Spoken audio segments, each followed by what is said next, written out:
सुप्रभात बच्चों, आज हम कक्षा 8 हिंदी पाठ्य पुस्तक उत्सव का पाठ 18 सुभाष चंद्र बोस शुरू करने जा रहे हैं। नेताजी सुभाष चंद्र बोस भारत के स्वतंत्रता संग्राम के महानायक थे। उनके हृदय में देश को स्वाधीन कराने की ऐसी लगन थी कि इसके लिए उन्होंने अपना सुख चैन त्याग दिया। स्वाधीन यानी स्वतंत्र।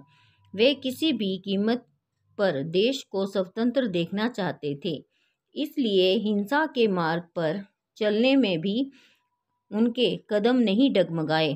प्रस्तुत पाठ में स्वतंत्रता संग्राम के उस वीर सेनानी के बारे में संक्षिप्त जानकारी दी गई है। नेताजी सुभाष चंद्र बोस का जन्म 23 जनवरी 1897 को ओडिशा में कटक के एक संपन्न बंगाली परिवार में हुआ था। बोस के पिता का नाम जानकीनाथ बोस और मां का नाम प्रभावती था। जानकीनाथ बोस कटक शहर के मशहूर वकील थे। प्रभावती और जानकीनाथ बोस की कुल मिलाकर 14 संतानें थी, यानी 14 बच्चे थे, जिनमें 6 बेटियां और 8 बेटे थे। सुभाष चंद्र बोस उनकी 9वीं संतान और 5वें बेटे थे। नेताजी की प्रारंभिक शिक्षा कटक में हुई। उसके आगे की पढ़ाई उन्होंने कोलकाता में पूरी की। उनके माता पिता ने भारतीय प्रशासनिक सेवा यानी इंडियन सिविल सर्विसेज की तैयारी के लिए बोस को इंग्लैंड के कैम्ब्रिज विश्वविद्यालय भेज दिया। अंग्रेजी शासनकाल में भारतीयों के लिए सिविल सर्विस की परीक्षा में चौथा स्थान प्राप्त किया। 1921 में भारत में बढ़ती राजनीतिक गतिविधियों का समाचार पाकर नेताजी ने अपनी उम्मीदवारी वापस ले ली। जल्द ही भारत लौट आए। सिविल सर्विस छोड़ने के बाद वे भारतीय राष्ट्रीय कांग्रेस के साथ जुड़ गए। सुभाष चंद्र बोस महात्मा गांधी के अहिंसा के विचारों से सहमत नहीं थे। वास्तव में गांधी जी उदार दल का नेतृत्व करते थे, यानी उस दल के नेता थे। वही सुभाष चंद्र बोस जोशीले क्रांतिकारी दल के प्रिय थे। महात्मा गांधी और सुभाष चंद्र बोस के विचार अलग अलग थे, लेकिन वे अच्छी तरह जानते थे कि महात्मा गांधी और उनका मकसद एक है, यानी देश की आज़ादी। सबसे पहले गांधी जी को राष्ट्रपिता कहकर नेताजी ने ही संबोधित किया था। 1938 में भारतीय राष्ट्रीय कांग्रेस का अध्यक्ष निर्वाचित होने के बाद उन्होंने राष्ट्रीय योजना आयोग का गठन किया। यह नीति गांधीवाद आर्थिक विचारों के अनुकूल नहीं थी।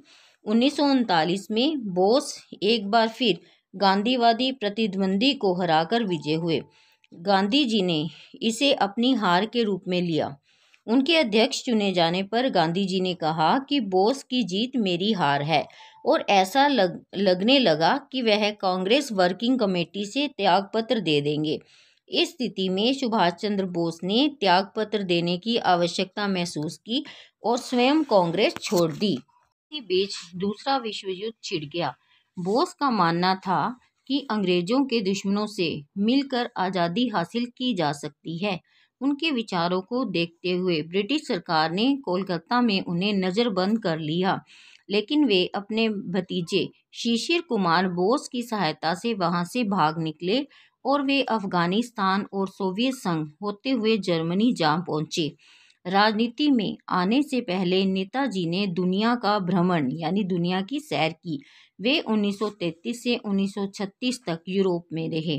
यूरोप में उस समय हिटलर के नाजीवाद और मुसोलिनी के फांसीवाद का दौर था।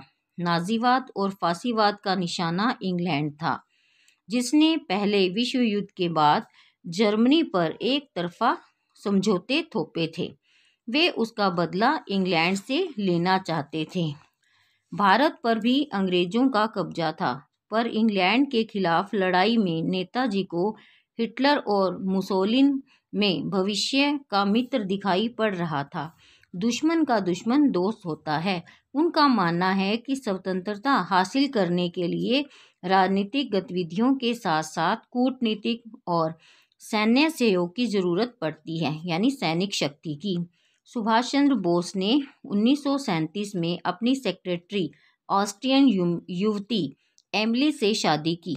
उन दोनों की अनीता नाम की बेटी भी हुई, जो आज जर्मनी में सपरिवार रहती है। नेताजी हिटलर से मिले। उन्होंने ब्रिटिश हुकूमत और देश की आज़ादी के लिए कई काम किए। उन्होंने 1943 में जर्मनी छोड़ दिया। वहां से वे जापान पहुंचे और जापान से सिंगापुर, जहां उन्होंने कैप्टन मोहन द्वारा स्थापित आज़ाद हिंद फौज की कमान अपने हाथों में ले ली। उस वक्त राम बिहारी बोस आज़ाद हिंद फौज के नेता थे। उन्होंने आज़ाद हिंद फौज का पुनर्गठन किया, यानी उसको दोबारा बनाया। महिलाओं के लिए रानी झांसी रेजिमेंट का गठन भी किया, जिसकी कैप्टन लक्ष्मी सहगल बनी। नेताजी के नाम से मशहूर सुभाष चंद्र ने सशक्त क्रांति द्वारा भारत को स्वतंत्र कराने के उद्देश्य से 21 अक्टूबर 1943 को आज़ाद हिंद सरकार की स्थापना की तथा आज़ाद हिंद फौज का गठन किया। इस संगठन के हर चिन्ह पर एक झंडे पर दहाड़ते हुए बाघ का चित्र बना होता था। नेताजी अपनी आज़ाद हिंद फौज के साथ 4 जुलाई 1944 को बर्मा पहुंचे। यहीं पर उन्होंने अपना मशहूर नारा "तुम मुझे खून दो, मैं तुम्हें आज़ादी दूंगा" दिया। 18 अगस्त 1945 को टोक्यो जाते समय ताइवान के पास नेताजी की मौत हवाई दुर्घटना में हो गई, लेकिन उनका शव नहीं मिल पाया। नेताजी की मौत के कारणों पर आज भी विवाद बना हुआ है।